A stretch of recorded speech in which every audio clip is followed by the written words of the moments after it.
Hello friends, welcome to the GS magnet. Friends, इस video में हम लोग जो आपका बिहार पुलिस मद्य निषेध 689 पदों के लिए जो आपका एग्जाम 14 मई के दिन होने वाला है, अब इसका एडमिट कार्ड देख लीजिए थंबनेल में। एडमिट कार्ड यानी कि डाउनलोड अब हो रहा है, यानी कि आज से 27/4/2023 से आप सभी का एडमिट कार्ड जारी कर दिया गया है। और एडमिट कार्ड कैसे डाउनलोड आप सभी लोग कीजिएगा, तो आप सभी लोगों को पता होगा कि CSBC का जो ऑफिशियल वेबसाइट है, यहाँ पे गूगल में सर्च कीजिए और आसानी से जा कर के आप सभी लोग यानी कि एडमिट कार्ड को अपना अपना डाउनलोड कर लीजिए।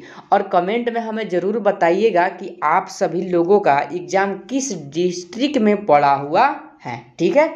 और कुछ स्टूडेंट का एडमिट कार्ड अगर नहीं दिखा है तो आप सभी लोग टेंशन ज़्यादा मत लीजिए, कुछ घंटा इंतज़ार कीजिए। वेबसाइट रिफ्रेश होगा तो हो सकता है कि आपका एडमिट कार्ड दिखा दे। अगर नहीं उससे भी होता है तो मैं वीडियो के द्वारा आप सभी को बताऊंगा कि कैसे आप सभी लोग एडमिट कार्ड प्राप्त कर सकते हैं। इसलिए अगर आप सभी चैनल पर नए हैं तो चैनल को सब्सक्राइब करके रखिए, क्योंकि कोई भी बिहार पुलिस और बिहार पुलिस मद्य निषेध से वीडियो को अपलोड किया जाए तो नोटिफिकेशन आपको सही समय पर मिल जाएगा, ठीक है। तो यह बात रहा आपका एडमिट कार्ड का, तो जल्दी से जा करके आप सभी लोग एडमिट कार्ड को डाउनलोड कर लीजिए, ठीक है। अब देखिए, हम लोग जो आपका बिहार मद्य निषेध सिपाही भर्ती की जो परीक्षा है, इसमें हम लोग GK GS, जिसमें आपको ज्योग्राफी, हिस्ट्री, भूगोल, साइंस और बिहार स्पेशल स्टैटिक GK के प्रश्नों को हम लोग कवर करेंगे, जो आपके एग्जाम की दृष्टि से काफ़ी ज़्यादा इस सेशन के प्रश्न इंपॉर्टेंट रहने वाले हैं। तो आप सभी लोग इस सेशन को लास्ट तक देखिए, यानी कि इस सेशन से लास्ट तक जुड़ करके रहिए। आप सभी लोगों के लिए यह प्रश्न रामबाण 14 मई के दिन साबित होगा, ठीक है। तो चलिए ज़्यादा देर न करते हुए हम लोग प्रश्नों को स्टार्ट करते हैं और आते हैं अपने पहले प्रश्न पे।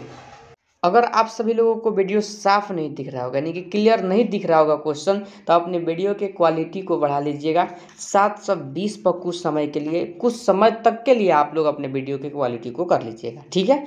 चलिए, तो पहला प्रश्न है, हिमालय किस प्रकार की पर्वत श्रेणी है? तो ध्यान रखिएगा, हिमालय जो है वलित पर्वत है। क्या है? वलित पर्वत का उदाहरण है, ध्यान रखिएगा।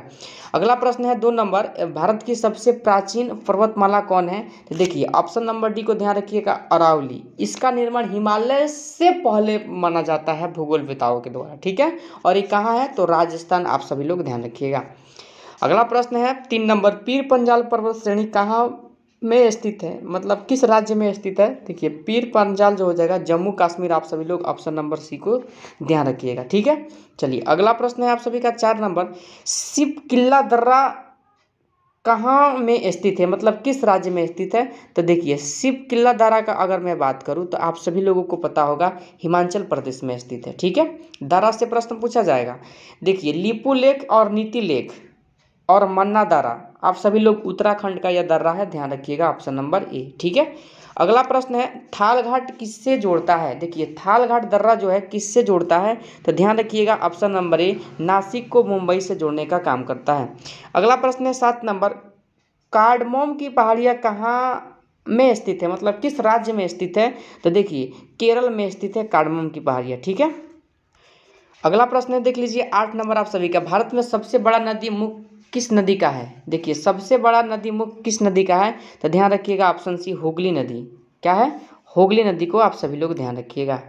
चलिए अगला प्रश्न है आप सभी लोगों का 9 नंबर, देख लीजिए बोमडिल्ला दर्रा भारत के किस राज्य में स्थित है? तो बोमडिल्ला दर्रा आप सभी लोग ध्यान रखिएगा कहाँ स्थित है, तो आसानी से बता सकते हैं option number C, Arunachal Pradesh, ठीक है। अगला प्रश्न है 10 नंबर, सेवराई की पहाड़ियाँ कहाँ में स्थित है? सेवराई की पहाड़ी की बात करें तो तमिलनाडु, आप सभी लोग बता दीजिएगा ऑप्शन नंबर बी, ठीक है। अगला प्रश्न है 11 नंबर, माउंट एवरेस्ट को नेपाल में क्या कहा जाता है? तो सागर माथा के नाम से जाना जाता है, जो विश्व का सबसे उच्चतम पर्वत शिखर है, ठीक है। चलिए अगला प्रश्न है आप सभी का 12 नंबर, कोडाईकनाल पर्वतीय नगर कहाँ पर स्थित है? देखिए कोडाईकनाल पर्वतीय नगर कहाँ पर स्थित है? तो 12 का सही जवाब ऑप्शन नंबर बी, यानी कि पालनी पहाड़ी। आप सभी लोग ध्यान रखिएगा। अगला प्रश्न 13 नंबर, माउंट एवरेस्ट को तिब्बत में क्या कहा जाता है? तो देखिए माउंट एवरेस्ट को तिब्बत में जो कहा जाता है, ध्यान रखिएगा 13 का सही जवाब चोमोलुंगमा कहा जाता है, ऑप्शन नंबर बी, ठीक है। अगला प्रश्न है 14 नंबर, रोहतांग दर्रा किस राज्य में स्थित है? तो रोहतांग दर्रा का अगर मैं बात करूं तो आप सभी लोग ध्यान रखिएगा हिमाचल प्रदेश, ठीक है। चलिए अगला प्रश्न है आप सभी लोगों का 15 नंबर, भारत का रूर किसे कहा जाता है? तो छोटा नागपुर के पठार को भारत का रूर प्रदेश कहा जाता है। ठीक है। चलिए अगला प्रश्न है 16 नंबर, यरलुंग जंगबो के नाम से तिब्बत में किस नदी को जाना जाता है? देखिए तो मैं इसका आंसर आप सभी लोगों को बता देता हूँ कि 16 का आंसर क्या होगा। तो आप सभी लोग हमेशा इस प्रश्न के लिए ध्यान रखिएगा, ब्रह्मपुत्र नदी। क्या? ब्रह्मपुत्र नदी। चलिए अगला प्रश्न है, गिरनार की पहाड़ियाँ कहाँ में स्थित है, मतलब किस राज्य में? तो आप सभी लोग ऑप्शन डी जानते होंगे, गुजरात में स्थित है। ठीक है। चलिए अगला प्रश्न है 18 नंबर, जैविक मरुस्थल के नाम से जाना जाता है। तो जैविक मरुस्थल के नाम से कौन से क्षेत्र जाना जाता है? तो दामोदर नदी को जाना जाता है। ठीक है। चलिए अगला प्रश्न है आप सभी का 19 नंबर, नामचा बरवा चोटी भारत के किस राज्य में है? तो देखिए नामचा बरवा चोटी का अगर मैं बात करूँ तो 19 का सही जवाब अरुणाचल प्रदेश को आप सभी लोग ध्यान रखिएगा। अगला प्रश्न है आप सभी का, यानी कि क्या बोलते हैं 20 नंबर, पंचमंडी पर्यटक स्थल किस राज्य पर स्थित है? सॉरी, किस पहाड़ी पर स्थित है? तो पचमंडी जो हो जाएगा, ध्यान रखना होगा आप सभी को, सतपुरा। ठीक है, ऑप्शन नंबर सी। अगला प्रश्न है आप सभी का 21 नंबर, तमिलनाडु एवं आंध्र प्रदेश के तट क्या कहलाते हैं? देखिए तमिलनाडु और आंध्र प्रदेश के तट जो कहलाते हैं, कोरोमंडल तट कहलाता है। ऑप्शन नंबर डी को आप सभी लोग ध्यान रखिएगा। अगला प्रश्न है 22 नंबर आप सभी के लिए, यानी कि खुला नाला के नाम से किसे जाना जाता है? तो यमुना नदी को खुला नाला के नाम से जाना जाता है, सबसे प्रदूषित नदी है। ठीक है। 23 नंबर प्रश्न है, सबसे बड़ा नदी बेसिन कौन सा है? तो देखिए सबसे बड़ा नदी बेसिन का बात करें तो गंगा का नाम ध्यान रखिएगा, ऑप्शन नंबर डी। ठीक है। चलिए अगला प्रश्न है 24 नंबर, पर्वतीय नगर ऊटी किस पहाड़ी पर स्थित है? तो ऊटी का अगर मैं बात करूं तो ऑप्शन ए को ध्यान रखिएगा, नीलगिरी। ठीक है। चलिए अगला प्रश्न है आप सभी का, देखिए अगला प्रश्न 25 नंबर, भारत की सबसे ऊंची चोटी केटू किस पर्वत श्रेणी में स्थित है? तो ऑप्शन नंबर डी को ध्यान रखिएगा, काराकोरम। ठीक है। चलिए अगला प्रश्न है 26 नंबर, दक्षिण भारत की सबसे ऊंची चोटी कौन सी है? देखिए दक्षिण भारत की सबसे ऊंची चोटी ऑप्शन नंबर सी अनाई है। कौन है? अनाई, आप सभी लोग ध्यान रखिएगा। अगला प्रश्न है 27 नंबर, गंगा की सबसे लंबी सहायक नदी कौन सी है? तो यमुना का नाम आप सभी लोग ध्यान रखिएगा, यानी कि ऑप्शन नंबर क्या हो जाएगा? सी हो जाएगा इस प्रश्न का सही जवाब। अगला प्रश्न है 28 नंबर, गारो, खासी एवं जयंतिया पहाड़ी कहाँ स्थित है? तो देखिए गारो, खासी और जयंतिया मेघालय की पहाड़ी की जनजाति है, आप सभी लोग ध्यान रखिएगा। चलिए अगला प्रश्न है 29 नंबर, लूनी नदी कहाँ में गिरती या विलीन होती है? तो देखिए लूनी नदी का बात करें तो कच्छ के रण में विलीन होती है। ठीक है। चलिए अगला प्रश्न है 30 नंबर, खैबर दर्रा किसके बीच स्थित है? देखिए खैबर दर्रा का अगर बात कर लिया जाए तो आप सभी लोग पाकिस्तान और अफगानिस्तान का नाम ध्यान रखिएगा, ऑप्शन नंबर ए। ठीक है। चलिए अगला प्रश्न है 31 नंबर, अरावली किस प्रकार के पर्वत है? तो देखिए अरावली का अगर मैं बात करूं तो ध्यान रखना होगा आप सभी लोगों का, 21 यानी कि ए अवशिष्ट पर्वत का उदाहरण है, आप सभी लोग ध्यान रखिएगा। अगला प्रश्न 32 नंबर, दक्षिणी सह्याद्री की सबसे ऊंची चोटी कौन है? देखिए दक्षिणी सह्याद्री की सबसे ऊंची चोटी यानी कि कुरुद्रेमुख हो जाएगा, आप सभी ऑप्शन बी को ध्यान रखिएगा। अगला प्रश्न है 33 नंबर, यानी कि प्रायद्वीपीय पठार किसका भाग है? तो देखिए प्रायद्वीपीय पठार का बात किया जाए तो गोंडवाना लैंड, आप सभी लोग ऑप्शन बी को ध्यान रखिएगा। अगला प्रश्न है 34 नंबर, गुजरात से गोवा तक का तटीय क्षेत्र क्या कहलाता है? तो गुजरात से गोवा तक के तटीय क्षेत्र को क्या कहते हैं? तो आप सभी लोग ध्यान रखिएगा, 34 नंबर प्रश्न का सही जवाब ऑप्शन बी कोंकण तट कहा जाता है। ठीक है। चलिए अगला प्रश्न है 35 नंबर, भागीरथी एवं अलकनंदा आपस में कहाँ पर आकर मिलती है? तो भागीरथी और अलकनंदा का मैं बात करूँ तो देवप्रयाग, आप सभी लोग ध्यान रखिएगा। ठीक है। चलिए अगला प्रश्न है 36 नंबर, पवन के द्वारा निर्मित मैदान क्या कहलाता है? देखिए पवन के द्वारा निर्मित मैदान को जो कहा जाता है, आप सभी लोगों को हमेशा के लिए ध्यान रखना है, पेडी प्लेन कहा जाता है, ऑप्शन नंबर ए। ठीक है। चलिए अगला प्रश्न है 37 नंबर, सतपुड़ा की रानी किसे कहा जाता है? देखिए सतपुड़ा की रानी कहा जाता है धूपगढ़ को कहा जाता है। 37 का धूपगढ़ नहीं, पचमंडी को कहा जाता है, ऑप्शन नंबर ए। ये नहीं, ए को आप सभी लोग ध्यान रखिएगा। अगला प्रश्न का मैं बात करूं 38 नंबर, महादेव की पहाड़ी कहाँ में स्थित है? देखिए महादेव की पहाड़ी का अगर मैं बात करूं तो आप सभी लोगों को ध्यान रखना होगा, यानी कि option number B Madhya Pradesh, आप सभी लोग ध्यान रखिएगा। ठीक है। चलिए अगला प्रश्न है आप सभी का 39 नंबर, माउंट एवरेस्ट की ऊंचाई कितनी है? तो माउंट एवरेस्ट की ऊंचाई जो हो जाएगा 8800 यानी कि 50 मीटर, आप सभी लोग ध्यान रखिएगा। 39 नंबर प्रश्न का सही जवाब ऑप्शन नंबर यानी कि सी हो जाएगा। ठीक है। चलिए 40 नंबर प्रश्न है, सह्याद्री को अन्य किस नाम से जाना जाता है? देखिए सह्याद्री को हम लोग आप सभी लोगों को पता ही होना चाहिए कि ऑप्शन नंबर ए पश्चिमी घाट के नाम से भी जाना जाता है। अगला प्रश्न 41 नंबर है, पूर्वी घाट एवं पश्चिमी घाट का मिलन स्थल कहाँ है? तो नीलगिरी पहाड़ी, आप सभी लोग ध्यान रखिएगा, ऑप्शन नंबर बी। ठीक है, चलिए अगला प्रश्न है आप सभी लोगों का, भारतीय सीमा में भारत की सबसे ऊंची चोटी बता देना है आपको।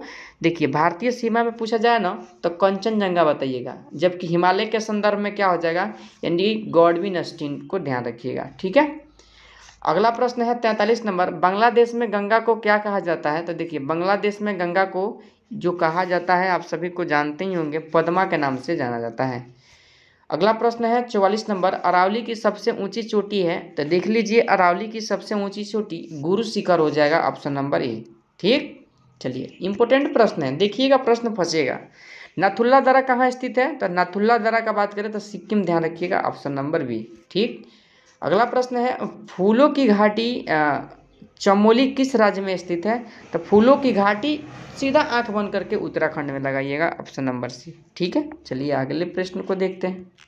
तो अगला प्रश्न बिहार से संबंधित प्रश्न है, एक भारतीय राज्य के रूप में बिहार कब अस्तित्व में आया था? तो 1912, आप सभी लोग ध्यान रखिएगा, ऑप्शन नंबर ए हो जाएगा इस प्रश्न का सही जवाब।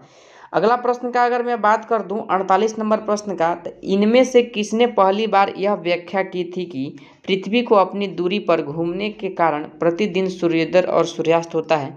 तो आर्यभट्ट नाम के साहब का आप सभी लोग नाम ध्यान रखिएगा, इन्होंने ही सर्वप्रथम बताने का काम किया था। चलिए अगला प्रश्न है आप सभी लोगों का, थोड़ा सा लेंथी प्रश्न है लेकिन ऑप्शन पूरे दिख रहा होगा आप सभी को। 49 नंबर, यानी कि सुवर्ण भूमि का वह राजा कौन था जिसने नालंदा में एक बौद्ध विहार की स्थापना की तथा उसके रख रखाव हेतु अपने दूत द्वारा देवपाल से 5 गांव दान में देने के लिए प्रार्थना की? तो बालपुत्र देव का नाम आप सभी ध्यान रखिएगा, ऑप्शन नंबर सी। अगला प्रश्न का बात करें 50 नंबर, बिहार में निम्न हिस्सों में से कौन सा हिस्सा भूतात्विक दृष्टि से अपेक्षाकृत पुराना है? तो 50 का सही जवाब देख लीजिए, आंसर साथ में ही जब शुरू कर रहे थे इसको बता दिए हैं, खड्डगपुर पहाड़ी, आप सभी ध्यान रखिएगा। अगला प्रश्न है आप सभी लोगों का 51 नंबर, बिहार पर बख्तियार खिलजी के हमले का पहला विवरण प्राप्त होता है? तो देखिए तबकात ए नासरी से प्राप्त होता है। किससे प्राप्त होता है? तबकात ए नासरी से प्राप्त होता है, ध्यान रखिएगा। अगला प्रश्न है 52 नंबर, बिहार का अधिकांश क्षेत्र अनाच्छादित है कछारी मिट्टी से? किससे? कछारी मिट्टी, आप सभी लोग ध्यान रखिएगा। ठीक है, अगला प्रश्न है 53 नंबर, शेख बहाउद्दीन जकारिया किस समुदाय के थे? तो सोहारवर्दी संप्रदाय। ठीक है, सोहारवर्दी संप्रदाय, आप सभी लोग ध्यान रखिएगा। अगला प्रश्न है आप सभी का 54 नंबर, देख लीजिए, इन शासकों में से किसने अपनी सैन्य टुकड़ियों को 200, 250 एवं 500 की इकाइयों में विभाजित किया था? देखिए तो 54 नंबर प्रश्न का अगर मैं आंसर नहीं दिया है ऑप्शन में तो मैं समझा देता हूं आप सभी लोगों को, आप सभी लोग ध्यान रखिएगा इस प्रश्न के आंसर का। तो आप सभी लोग अपने माइंड को इस प्रश्न पे यानी कि जोड़ दीजिएगा, यानी कि इस्लाम शाह, कौन? इस्लाम शाह शेरशाह का पुत्र था। क्या था? शेरशाह का पुत्र था। इसने पूरे जो था आपका उत्तर भारत, कौन सा भारत, यानी कि जो आपका उत्तर भारत था, ध्यान देना होगा इस प्रश्न पे आप सभी लोगों को बात कर रहे हैं, ध्यान दीजिए, सुनिए ध्यान से। उत्तर भारत में लगभग 8 वर्षों तक क्या किया था? शासन किया था। और इसकी मृत्यु जो हुआ था, ध्यान रखिएगा, 1500 कितना, यानी कि 53 में हुआ था। ठीक है, और इस्लाम शाह ने ही अपनी सैन्य टुकड़ियों को 50, 200 और 250 और 500 की इकाइयों में विभक्त किया था। तो इसका सही आंसर आप सभी लोग ध्यान रखिएगा, इस्लाम शाह। इस्लाम शाह का नाम आप सभी लोग ध्यान रखिएगा। तो आज के सेशन में समय को देखते हुए थोड़ा हमको यानी कि कहीं जाना है, इम्पोर्टेंट काम है, इसलिए आज के सेशन में मात्र 54 प्रश्न को ही कवर करेंगे। फिर आपको ये जो प्रश्न छूट रहा है इसको शाम वाले वीडियो में हम लोग क्या कर देंगे, ऐड कर देंगे, यानी कि 100 प्लस में आपको हम प्रश्न कवर करा देंगे अगले वीडियो में। ठीक है, तो प्रश्न को लेकर के कोई डाउट है तो हमें कमेंट में बता दीजिए। चैनल पर नए हैं तो चैनल को सब्सक्राइब करके चैनल से जुड़ जाइए, यह चैनल आपको सफलता दिलाने में बहुत ज़्यादा योगदान देगा। ठीक है ना, और आप सभी को सेशन कैसा लगा इसको भी कमेंट कर में बताइए, और कितना स्कोर आप कर पाए ये भी बताइए। और शुरू में बोले हैं कि एडमिट कार्ड डाउनलोड करके हमें कमेंट में उसको भी बताइए कि आपका एग्जाम किस डिस्ट्रिक्ट में पड़ा हुआ है। चलिए सेशन को समाप्त करते हैं, फिर मिलते हैं अगले सेशन के साथ, तब तक के लिए जय हिंद, जय भारत।